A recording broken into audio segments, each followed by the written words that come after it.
Hello and welcome to another Daily Muppet. So I have a little bit to cover today, even though things have been kind of quiet. Obviously wanted to talk about, after the Barcelona economic meeting and the raising of funds, what this means for the Frankie de Jong situation, and explain a few things about that, because I think a lot of people were sort of panicking and worrying. And one of the things I mentioned in recent videos is that Barcelona want to sell de Jong, and I've been trying to make that very clear. It's not really all about the money. They do need the money, but the simple fact of it is, even though their financial situation is looser now, the wages have always been the problem, and the La Liga wage cap isn't resolved because of these financial levers that they have pulled. And so Frankie de Jong is the largest asset they have that they could sell for funds, as well as clearing off something like 350,000 a week wages next year, which certainly, I believe, covers at least 2 of their free agent signings. So, it doesn't affect that, but I'll talk more about it in a minute. I've been speaking with some people around, and for whatever reason, and I know it's not necessarily what everybody wants to hear, is that United are still quite confident behind the scenes that they will get multiple signings in a reasonable time, and that they will have a good summer. And I think there's a logic to this that I'll try to explain. And obviously, again, look, this is empty words at the moment, so realize I'm taking it the same way. Until I actually see it happening and see the signings occurring, then it's just words. But this is what is believed at United. And one thing I want to talk about the signings and where things are a little bit different in terms of the profiles, in terms of the targets this summer at United, is that Manchester United is not a huge draw right now. United is always a big draw relative to, obviously smaller clubs and things like that. But they're not a huge draw right now, and this has to change. In past, often United would rely on players pushing for moves in order to help deals. I'll give you an example, even though it hasn't worked out, and I know this one for a fact. When they were looking to sign Alex Telles in 2020, they made an offer around 15 million or so, in that range, about what it got done for, and it was going to be rejected after an earlier offer was already rejected. Alex Telles had been pushing for the move, and when that offer was made, his family, people in his family, went to, I believe, the president of Porto at that time, talked to him and got with him and gave him a hard time and said, look, Alex has given a lot for this club and he's been dedicated, and you promised him he would be able to leave if he wanted to leave at some point in the future, and we don't want to see another year of his career wasted here when he wants to take the next step up. And that pushed the club to accepting the deal. It was a major part of it, and that happens in a lot of deals. It happened with Sancho last year, happened with Varane last year as well. When the players want to leave, it suits clubs to be a bit flexible with them, to be helpful, to push the deals down a little bit, and it suits both parties, because clubs don't want to have a reputation among players and agents of holding their players hostage when they want to make steps up, or even sometimes sideways steps to a club that they would prefer, or a league they would prefer. It is an important aspect of these deals, and at the moment, what the reason we're targeting the players we're targeting is that they'll be targeting players who want to play for Ten Hag. And right now, that isn't everyone. This isn't an insult to Erik Ten Hag. He's never coached in England. He's never coached outside of Holland, and this is a reality that has to be faced. United are coming off their worst season ever, so a lot of people may be looking and saying, you know what, maybe not this year, maybe next year. Let's see how they do with this new manager. Let's see how this new manager does, and let's see what happens if United come back.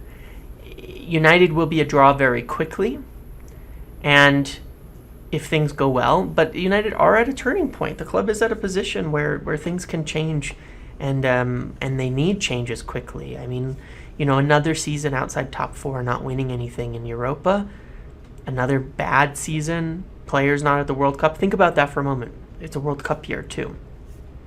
And it doesn't help when you have guys like Southgate who are saying Rashford and Sancho don't deserve to be in because they have a bad season.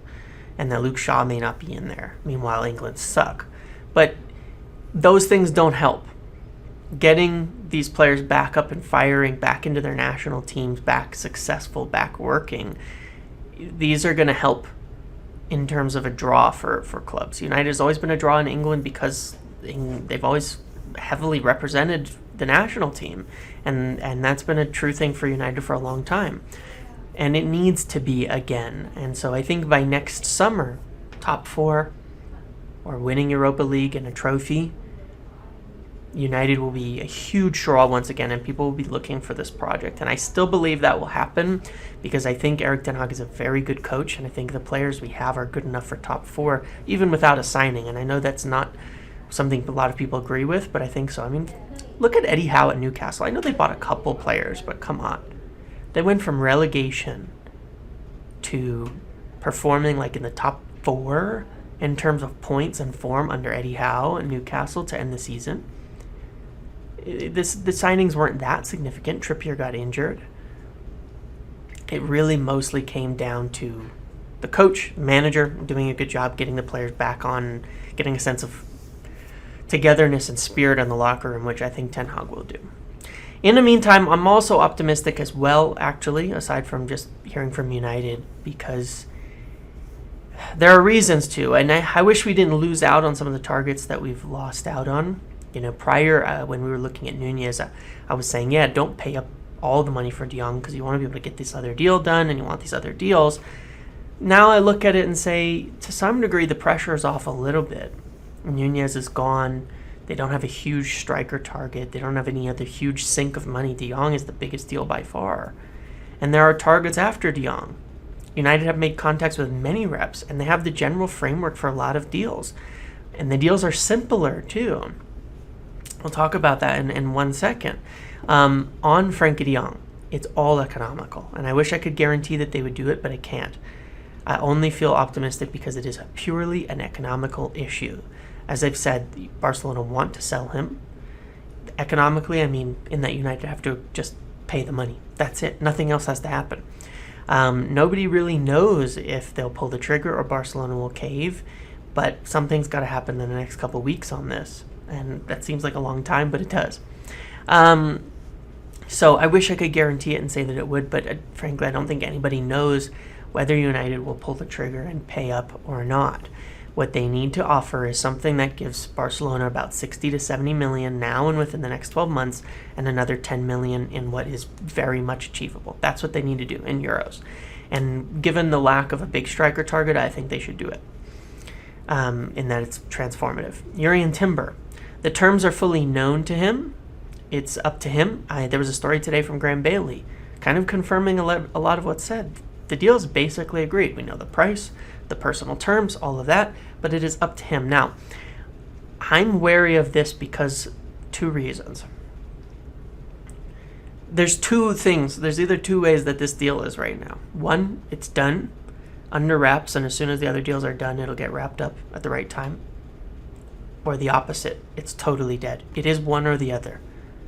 And the reason for that is, well, I have a good reason to believe that. One thing is that I believe United have distanced themselves from talking about it at all. They don't want to say anything about Timber, and that implies 2 things. Those 2 things. It's either totally done or he doesn't want to join United this summer, in which case they don't want to be around it and have it be Timber rejected, United doesn't want to join, all of that. And, you know, and so it's a tricky situation because there's been a ton of talk and a ton of noise out there. But that one, I would just remain wary until you get some reports in England about the situation or something totally confirmed from the Dutch side saying deal's all done or there's no deal at all. I just think it's important to look at that and to watch it and be wary. I'm not sure on this one, frankly. I really don't know what's going to happen. But what I can also say is that there are many other names. Pau Torres is one that the club have not distanced themselves from and that they are interested in talking about. 50 million euros, and I'm going to run through these because, again, the deals are rather simple. While De Jong, it's a big negotiation, these are all actually fairly simple. They could be done in minutes. in days. I know minutes is an exaggeration, but in days. Why? Timber, the terms are fully known. If that's the case, it could be done in an instant. Pau Torres, they've liked him. They've spoken to him for years. He has a release clause. The price can't inflate, but it's been agreed that he will leave for around 50 million euros this summer. Nunez, I think Wolves are getting him 45 plus 5, but I believe that's a fixed fee as well. If they wanted him, they could pay that and he would go. Vitinha has a release clause, 40 million euros. If they want him, they'll get him. No negotiation on the fee. Eriksson, he could accept the offer at any moment in time. Anthony at Ajax, it's usually simple dealing with them. The personal terms wouldn't be an issue. Discussions have been held. Basic negotiations over the fee, but you're not going to get too much. With regards to Ajax, you're just going to say this is what it is. They're going to say this is what it is, and they'll come to agreement or not. Obviously, the relationship with Van der Sar makes deals with Ajax very simple, very easy. Malaysia, £15 million deal. He wants England, would love to join United. So if they can move Telles and they move to that deal, again, it'll be done quickly. So, you could see a situation where, I'm just saying, De Jong finishes in the next 2 weeks. Eriksson accepts the offer and joins after July 1st. And Anthony can get done in a few days as well. That actually could happen. It's not impossible. A lot of these deals could happen and could move very quickly as soon as, and it looks like this big panic of no signings becomes 3 in an instant. And I think that's where there's some confidence in the situation. And the benefit is that none of these players, except, obviously Eriksson has to make a decision. Torres, if another club comes in, we wouldn't have any trouble convincing. They'd all be willing to join us. Torres could go to another club, but he wouldn't have a problem joining United. So multiple deals could be done quick if they're not, requiring all the back and forth. And you could get 2 or 3 of them within budget if they can get De Jong in. And overall, again, I want to reiterate, this isn't a one-year project. United have new coaches. They're overhauling the academy structure and setup. They're revamping scouting. They hired a head of analytics. The way they've recruited and scouted has been so far behind Liverpool and City for so long. This isn't overnight, and probably we're not seeing any of the real benefits of any of this restructure this season at all. It's really going to come into play till next year, and that's why I'm still pushing this idea. Get De Jong in. Get what you can this summer with some hungry players. Let Ten Hag get to work and get his style of play established, his coaching established, and get this team firing to at least near its maximum capabilities, which I think are a lot better than it seems, while improving and working on all these areas. If you read up on how Klopp's recruitment has been at Liverpool and why it's been so good, it is genuinely incredible the way they use analytics. But it starts with knowing what you're going for specifically from a football sense, knowing exactly how you play, knowing exactly how you want every player to move, how you want them to run, how you want them to adjust, how every aspect of their game needs to be played. And then they use analytics to find players who fit that, who are talented but who also fit that exact system. And that's why it works so well for them and why they do such a good job with signings and why it's been so successful building things the way they have. And City is the same. Their analytics are incredible, and the way that they do it balances extremely well with how Guardiola wants to play. And I just think that these are important aspects that are going to take some time to develop. But by next summer, you should be seeing that the recruitment is not so much just based on we watched these players and these are who we like in these positions, but more, because that is how it is now, but more based on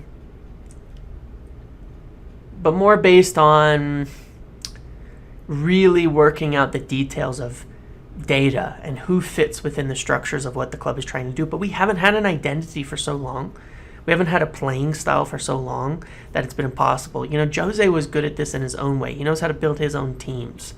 And he looks at players and he finds people who specifically fit his teams. And that's why you have to give him what he wants, because if you don't, you're screwed. And that's fair for any manager, but it's more about what the whole style of play is and then analytically working out who exactly fits within that. And on top of that, I want to talk about player power, because I think this is a big part of what needs to change at United to build a proper winning culture for real. Not just this cultural reboot type of thing, but a real winning culture, because it hasn't been there.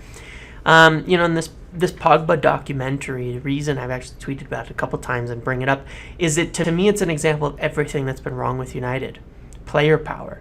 And Ten Hag needs full control here on player power in terms of being able to do whatever he wants with players. I'm not saying you have to give a coach every single signing, but you have to let them get rid of anyone they want that doesn't fit. You have to. Sir Alex was able to do it. Every good manager is able to do it. Every winning manager has been able to do it. You have to give them that power. We've done it the opposite at United for so long. Managers get every signing they want, but they can't get rid. And when you look at this whole thing, Pogba, it's so petulant. He has a quote about being offended because, Mourinho was upset with him for being on vacation when he's training in Miami. How disconnected from reality can you get? That's your boss. That's your employer. Nobody gets these luxuries. You say, I'm injured. I'm flying to Miami to recover during the season. Excuse me? He's right. Jose's saying he's on vacation. If he is on vacation, why'd you have to go to Miami? Why'd you have to fly to Miami during the season to rehabilitate?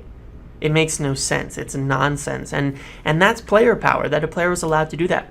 And Jose was sacked because he could not control these players, and he was not given the power to control them, and they backed the players over him.